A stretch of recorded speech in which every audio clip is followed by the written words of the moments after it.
SFI Himachal Pradesh राज्य committee का delegation विश्वविद्यालय में 12 छात्रों के अवैध निष्कासन को वापस लेने की मांग को लेकर हिमाचल प्रदेश के शिक्षा मंत्री रोहित ठाकुर से मिला। एसएफआई हिमाचल प्रदेश राज्य कमेटी का डेलीगेशन विश्वविद्यालय में 12 छात्रों के अवैध निष्कासन को वापस लेने की मांग को लेकर हिमाचल प्रदेश के शिक्षा मंत्री रोहित ठाकुर से मिला। एसएफआई का आरोप है कि छात्रों का निष्कासन विश्वविद्यालय प्रशासन ने प्रदेश की कांग्रेस सरकार के दबाव के चलते किया है। विश्वविद्यालय में 20 नवंबर 2023 को कुछ बाहरी लोग विश्वविद्यालय कैंपस में आकर माहौल खराब करने का काम करते हैं और उनके द्वारा एसएफआई के कार्यकर्ताओं पर हमला किया जाता है। इस झड़प के बाद विश्वविद्यालय प्रशासन द्वारा एसएफआई के 12 छात्रों को राजनीतिक दबाव के चलते छात्रों का पक्ष सुने बिना विश्वविद्यालय से निष्कासित किया गया। एसएफआई का मानना है कि यह निष्कासन पूरी तरह से अवैध है, क्योंकि विश्वविद्यालय के ऑर्डिनेंस में ये साफ साफ लिखा है कि किसी भी छात्र को निष्कासित करने से पहले उसे विश्वविद्यालय द्वारा उसका पक्ष जानने के लिए नोटिस दिया जाएगा और छात्रों का पक्ष जानने के बाद ही कोई फैसला लिया जाएगा। परंतु विश्वविद्यालय प्रशासन ऑर्डिनेंस को दरकिनार करके अपनी तानाशाही दिखाकर छात्रों को अवैध तरीके से विश्वविद्यालय से निकाल देता है। छात्र दबाव के चलते जब विश्वविद्यालय प्रशासन छात्रों को उनका पक्ष रखने का मौका देता है तो जानबूझकर फैसला लेने में लेट लतीफी करता है, जिसके चलते वह अपनी परीक्षाएं भी नहीं दे पाया। एसएफआई के आंदोलन के चलते विश्वविद्यालय प्रशासन ने अपनी गलती को स्वीकार किया और जिसमें सिर्फ अभी 4 ही छात्रों का निष्कासन वापस लिया गया, परंतु एक छात्र अभी भी विश्वविद्यालय से निष्कासित है। एसएफआई राज्य अध्यक्ष अनिल ठाकुर ने कहा कि देश में लोकसभा के चुनाव हो रहे, इस लोकसभा चुनाव में पूरे देश में मोदी के नेतृत्व वाली केंद्र की सांप्रदायिकता फैलाने वाली भाजपा सरकार के खिलाफ विपक्षी दलों द्वारा इंडिया गठबंधन बनाया गया है, जिसका एसएफआई पूरे देश में खुले तौर पर समर्थन कर रही है। एसएफआई का मानना है कि देश के लोकतंत्र, संविधान को बचाने, सांप्रदायिक सौहार्द को बनाए रखने व शिक्षा को सांप्रदायिकरण, निजीकरण व केंद्रीयकरण से बचाने के लिए ये इस चुनाव में भाजपा को हराना जरूरी है। इसी कारण एसएफआई पूरे देश में इंडिया गठबंधन का समर्थन कर रही है। हिमाचल प्रदेश में भी आगामी लोकसभा चुनाव, विधानसभा के उपचुनाव होने हैं। इसी को मद्देनजर रखते हुए हिमाचल प्रदेश एसएफआई राज्य कमेटी के डेलीगेशन ने शिक्षा मंत्री से इस बात पर चर्चा की। शिक्षा मंत्री ने आश्वासन देते हुए कहा कि जल्द से जल्द मुद्दे पर संज्ञान लिया जाएगा और निष्कासन को वापस किया जाएगा।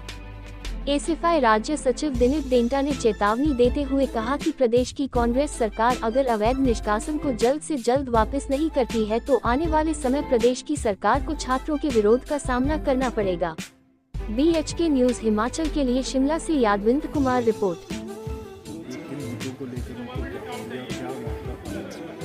नमस्कार, मैं दिलीप डेंटा, एसएफआई राज्य कमेटी का एक प्रतिनिधिमंडल आज माननीय शिक्षा मंत्री से उनके आवास स्थान पर मिला। राजीव, हमारा जो मुख्य मुद्दा था वो आप तमाम लोग जानते हैं कि नवंबर माह के अंदर हिमाचल प्रदेश विश्वविद्यालय के अंदर कुछ आउटसाइडर ने आकर एसएफआई के लोगों पर अटैक किया और बाद में जब झड़प हुई तो एसएफआई के 12 लोगों को कैंपस से एक्सपेल कर दिया गया और उस एक्सपल्शन को बिना किसी शो कॉज नोटिस के किया गया। और हम लोगों ने इस बात को प्रमुखता से माननीय शिक्षा मंत्री के सामने उठाया, ये गलत तरह की एक्सपल्शन थी और ये पूरी पॉलिटिकली एक्सपल्शन थी और इसको जो है वापस किया जाए।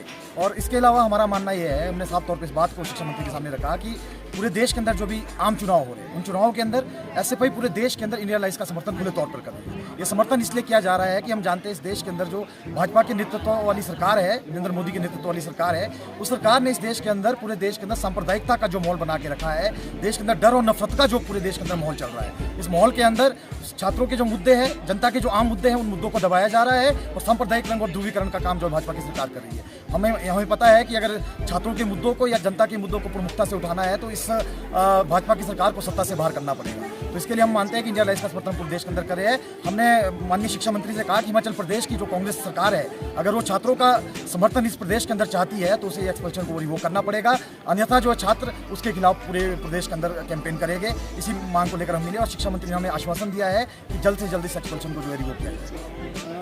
आज एबीपी का एक प्रेस विज्ञप्ति भी आई है, बयान आया है, जिसमें उन्होंने मांग की है कि एसएफआई को बैन करना चाहिए, क्योंकि एसएफआई के द्वारा ही गुंडागर्दी यहाँ पर शिक्षण संस्थानों में मचाई जाती है। एबीपी जो है, हम उसको छात्र संगठन का काम एबीवीपी पूरे देश के अंदर नहीं करती है। एबीवीपी का पूरे देश के अंदर जो काम है, अभी पिछले 2 दिन पहले का इंसिडेंट है हैदराबाद सेंट्रल यूनिवर्सिटी के अंदर।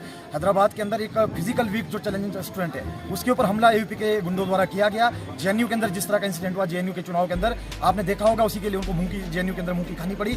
उसके अलावा देश के अलग अलग शिक्षण संस्थानों के अंदर कहाँ का एग्जाम्पल आपके पास नहीं है? पूरे देश के अंदर एबीवीपी जो है इस वक्त पूरे देश के अंदर ऐसा सांप्रदायिकता का माहौल बनाती है, जय श्री राम के नारे लगाती है और लोगों को पीटने का काम करती है। जो प्रोफेसर उनके खिलाफ बोल रहा है, जो प्रोफेसर पढ़ाने का काम कक्षा के अंदर किया जा रहा है, उस प्रोफेसर को टारगेट किया जाता है, कुलपति को टारगेट किया जाता है, अलग अलग जगह पे गुंडागर्दी फैलाने का काम एबीवीपी करती है। हम ये मानते हैं कि एबीवीपी जो कोई छात्र संगठन अब नहीं रहा है, वो गुंडों का एक गिरोह बन गया है। हम ये मानते हैं कि एसएफआई को बैन करने की मांग है तो हास्यास्पद है, हम इस बात को मानते हैं।